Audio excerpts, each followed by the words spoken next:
Olá, boa tarde. A gente vai dar seguimento às nossas aulas e a aula 2 refere-se medindo a probabilidade de um evento único.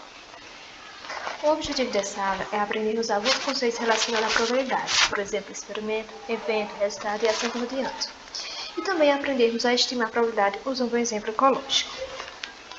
Para isso, a gente vai usar um exemplo de captura de insetos por plantas carnívoras, por plantas jarras, Sarracenia purpura. A Sarracenia purpura, a planta jarro, é denominada assim por conta do formato de suas folhas, que se assemelha a um jarro. A sua distribuição geográfica está na América do Norte e ela frequentemente se localiza em áreas pobres em nutrientes. Essas folhas em formato de jarro, elas coletam a água da chuva, que atrai e captura insetos e invertebrados que servem de suplemento alimentar para essas plantas. Quando esses animais eles caem dentro dessas poças de água, eles são lentamente dissolvidos por uma mistura de micro-organismos e enzimas digestivas. E quando eles morrem, essas plantas utilizam esses nutrientes para crescerem, para manter suas atividades biológicas. Diante disso, nós vamos aprendemos isso através de um exemplo. E vamos imaginar que nós estamos em alguma área da América do Norte e avistamos essas plantas e observamos alguns insetos visitando essas plantas. Então, queremos saber a probabilidade desses insetos serem capturados por essas plantas. Então, qual seria a maneira de a gente fazer isso? Como poderíamos fazer isso? A maneira mais direta de fazer isso seria nós executarmos um experimento. O experimento é um procedimento executado em condições controladas para descobrir o resultado de um evento. Aqui, no nosso caso, o nosso experimento seria que observássemos essas visitas de insetos às plantas e quantificarmos o número de insetos que são capturados por essas plantas. E o que seria um evento e um resultado dentro de um experimento? Um evento ele é um processo simples, com início e fim bem conhecidos, e aqui no nosso caso seria a visita de um inseto. E o resultado ele é o que acontece no fim do evento, para o qual uma probabilidade pode ser atribuída, pode ser estimada. Aqui no caso seria captura e fuga, seriam os nossos dois resultados. Nós podemos representar os nossos resultados através de um espaço amostral, que é o conjunto formado por todos os resultados possíveis de um evento. Nós podemos usar aqui, denominar nosso conjunto de visita, e usamos as chaves para simbolizar esse conjunto. E os parênteses para simbolizarmos os resultados de um conjunto. Cada objeto dentro do conjunto, fuga e captura, são os nossos resultados, que no caso aqui seria fuga e captura. Outro conceito importante dentro do experimento são os testes, que são uma execução única do experimento. São uma oportunidade sistemática para um evento ocorrer e descobrirmos o seu resultado. No caso aqui seriam as observações. Então, o experimento ele pode ter apenas um teste ou pode ter vários testes. Aqui no caso, digamos que a gente vai realizar 10 testes. Então, observaremos 10 insetos visitando as plantas jarras. Aqui, por exemplo, temos cada círculozão grande é uma planta e os insetos pequenininhos são os insetos, que são 10 insetos visitando as plantas. Então, nosso experimento seria composto por 10 testes, 10 observações. Diante disso, como calculamos a probabilidade? A probabilidade de um resultado ele é calculada através do número de vezes que um resultado de interesse ocorre, dividido pelo número de observações, o número de testes. Mais especificadamente, aqui no nosso caso, o número de resultados seria o número de captura e o número de observações seria o número de visitas que estamos observando. Uma coisa importante para se lembrar é que nunca pode haver mais resultado do que observações. Então, sempre haverá menor resultado ou igual resultado, dado o nosso número de observações. Por exemplo, se nós realizássemos 10 observações, não poderíamos ter 11 resultados, 12 resultados. Teríamos 10 resultados, que poderia ser fuga e captura, uma mistura destes dois. Então, o numerador dessa fração, ele nunca vai ser maior do que o denominador.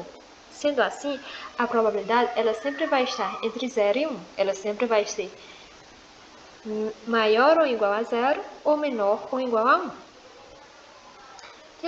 Diante disso, digamos que nós realizássemos o nosso evento. o nosso experimento. Então, observamos 10 visitas de insetos às plantas e quantificamos quantos são capturados. Observando bem essa figura, percebemos que nenhum inseto foi capturado. Então, tivemos 10 resultados e todos os 10 resultados foram fugas. Isso está representado aqui no nosso espaço amostral.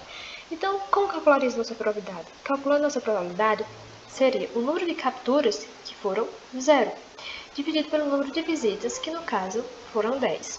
Então, a nossa probabilidade é 0. Então, existe 0 chances desses insetos serem capturados pela planta. Algumas regras importantes sobre o espaço amostral que precisamos aprender.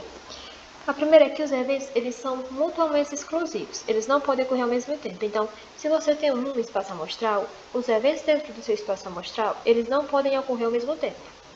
Por exemplo, no caso de captura e fuga, sempre vai acontecer ou captura ou fuga. Não pode acontecer captura e fuga ao mesmo tempo. Outra coisa é que os resultados são exaustivos.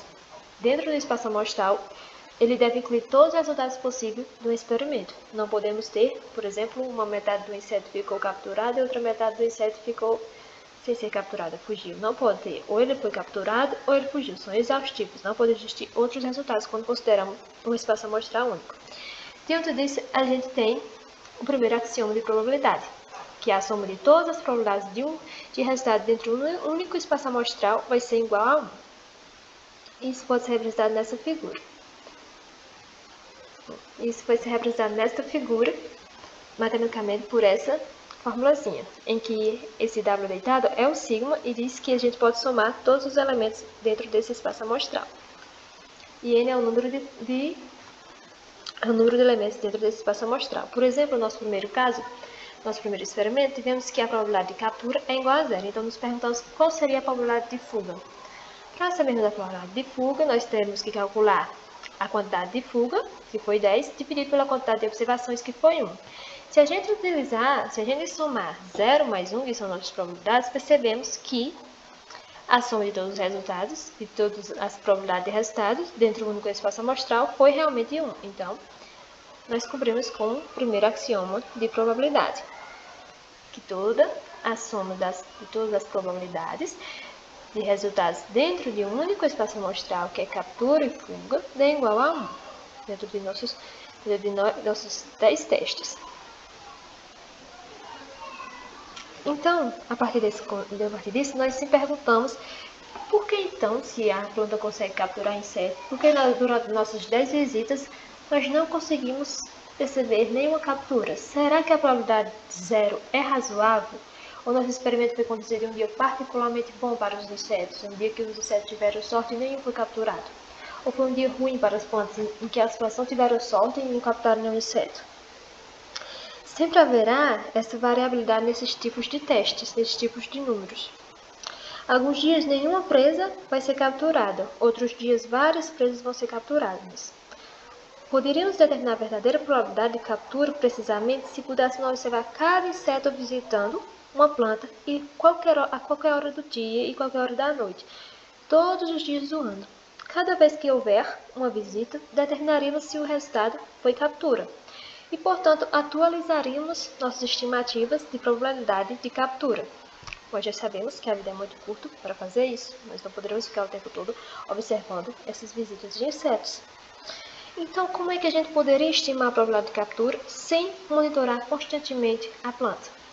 Nós poderíamos fazer isso através de amostragem. Podemos estimar com eficiência a probabilidade de um evento tomando uma amostra da população de interesse, que no caso aqui, população em estatística, se refere a todo grupo sobre o qual você deseja obter alguma informação, tirar conclusão. Uma população em estatística não se refere a uma população em biologia, que é de uma única espécie, mas sim é um grupo no qual você tem interesse, um grupo de eventos. Por exemplo, um grupo de objetos e assim por diante. Uma amostra vai ser um grupo específico que você coletará os dados. Então, uma amostra é um grupo, uma parte da população que você vai coletar os dados. O tamanho da amostra sempre vai ser menor do que o tamanho total de uma população. Isso significa um grupo contendo elementos, ou contendo qualquer coisa que você queira estudar, elementos, eventos, organizações, países, espécies, organismos, aqui no caso seria insetos que visitam a planta. Diante disso, nós vamos sistematizar o nosso experimento. Para sistematizar nosso experimento, nós decidimos que poderíamos observar 1000 insetos visitando as plantas um dia por semana durante o ano inteiro. Então, nós escolheríamos um dia da semana, toda semana, durante o ano inteiro, nós escolheríamos um dia e visitaríamos e observaríamos 1000 insetos visitando a planta carnívora. Diante disso, como o ano tem 52 semanas, nós teríamos 52 amostras de 1000 tentativas, de 1000 testes, observações cada, e o número de insetos capturados em cada uma de nossas amostras. Nós podemos representar isso através de uma tabela. Aqui, cada linha, ela vai representar uma semana diferente em que uma amostra foi coletada. A primeira coluna, ela vai indicar um número inteiro consecutivo, de 1 a 52, atribuído a cada amostra do conjunto de dados. A segunda coluna, ela vai se referir à data de observação, a data em que a amostra foi feita. Já a terceira coluna, ela vai fornecer o número de capturas de inseto em cada 1000 visitas. Em cada uma dessas amostras, o número de insetos que foi capturado a cada 1000 visitas dos insetos que foram observados. Nós vemos aqui que, pelo número de insetos capturados para cada amostra, percebemos que eles não diferem muito. Não existe uma amostra em que houve, por exemplo, 200 capturas de insetos. Sempre parece que não varia muito, por exemplo, 10, 13 são números próximos um do outro. Parece ser relativamente incomum que insetos sejam capturados enquanto visitam as plantas de árvore. Nós também podemos sumarizar os nossos resultados de uma amostra em um gráfico chamado histograma. O histograma, ele nos ajuda a ilustrar a variabilidade que existe em nossas amostras. Percebemos se existe amostras que foram mais capturadas, que houve insetos mais capturados ou que não houve insetos mais capturados. E aqui está a figura desse histograma, que é um histograma de frequência de captura. O quão foi capturado aqueles insetos. Nesse histograma específico, o eixo X, ele indica quantos insetos foram capturados enquanto eles estavam visitando as plantas, a cada 1000 visitas. Enquanto o eixo Y, ele vai representar a frequência, o número de observações, o número de testes o número de amostras em que resultaram um determinado resultado, o número de amostras em que teve um determinado número de insetos capturados a cada 1000 visitas. Por exemplo, esse número de capturas, ele vai variar de apenas 4 capturas, teve a amostra que teve apenas 4 capturas, até a amostra que teve 20 capturas por semana, por dia, no caso a cada 1000 visitas. Por exemplo, houve apenas uma amostra em que houve 4 capturas registradas. Houve, por exemplo, 2 amostras ou 2 dias em que houve 6 capturas registradas. E houve, por exemplo, 9 amostras ou 9 dias em que houve 8 capturas ou 9 capturas registradas. Diante disso, como é que nós podemos estimar a probabilidade por amostragem? Nós podemos usar a nossa primeira maneira, nossa primeira fórmula, que seria o número de resultados dividido pelo número de observações. No caso, pegaremos o número de captura dividido por número de observações, que daria um pouco mais de 1% dos insetos seriam capturados. Poderíamos também fazer a probabilidade de fuga. Dividiríamos toda a quantidade de fuga dividido pelo número de observações, que no caso seria, por exemplo, 99% dos insetos conseguem fugir dadas nossas 52 amostras. Para verificar se isso é verdadeiro, para verificar nosso axioma, poderíamos somar as duas probabilidades. E somando as duas probabilidades, podemos perceber que o nosso primeiro axioma, a soma de todas as probabilidades, vai dar igual a 1. Poderíamos também fazer a segunda maneira, que seria primeiramente nós calcularíamos o número médio de capturas em cada uma de nossas 52 amostras. Então, nós calcularíamos a média, o número médio em Q de nossas 52 amostras, que seria somar todas as nossas capturas e dividirmos pelo N, pelo número de nossas amostras, que seria 52. Então, percebemos que a nossa média aritmética, ou número médio de capturas, seria 10,3. Então, a média aritmética da frequência de captura seria igual a 10,3. A cada 1000 visitas, nós teríamos, por exemplo, 10,3 insetos capturados. Essa média, ela mostra onde se concentra os dados de uma distribuição. Aqui no caso do histograma, né? No caso, a distribuição, você pode perceber que as capturas elas estão concentradas mais aqui. Elas não estão aqui ou estão aqui. Elas se concentram aqui, a média. E ela é considerada o ponto de equilíbrio das frequências em um histograma. A partir do nosso número médio, a gente pode calcular, então, a nossa probabilidade, que seria a média de capturas, 10,3, dividido pelo número de tentativas por amostra, 1000, que isso daria o mesmo resultado, segundo a nossa primeira tentativa, a primeira maneira de calcular, que no caso seria um pouco mais de 1%, seria 1,3% de chance desses insetos serem capturados.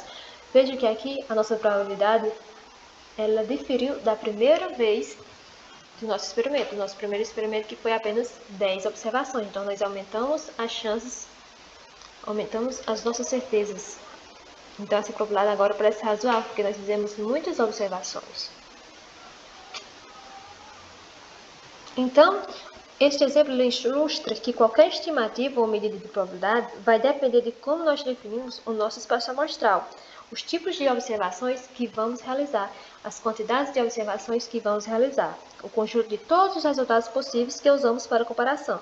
Então, nossas estimativas de probabilidades elas dependerão de quão amplamente ou quão estreitamente nós vamos limitar a quantidade e os tipos de observações que vamos considerar e que vamos definir o nosso espaço amostral. Por exemplo, nas plantas jar, nossas estimativas de probabilidade de captura elas podem variar se fizemos apenas 10 testes ou se fizemos 52 amostras com 1000 testes cada. Ou se nós decidirmos, por exemplo, observar todos os insetos ou se observássemos as borboletas. Então, isso também diferia. Ou também se nós considerássemos apenas as plantas grandes ou apenas as plantas pequenas. Será que isso também diferiria? Então, quando temos uma estimativa intuitiva, um palpite de probabilidade para algum evento do nosso cotidiano, ou algum evento que nós temos interesse, para quantificar essa probabilidade, nós devemos decidir sobre o nosso espaço amostral, sobre como nós coletamos essas amostras e como contamos a frequência desses eventos.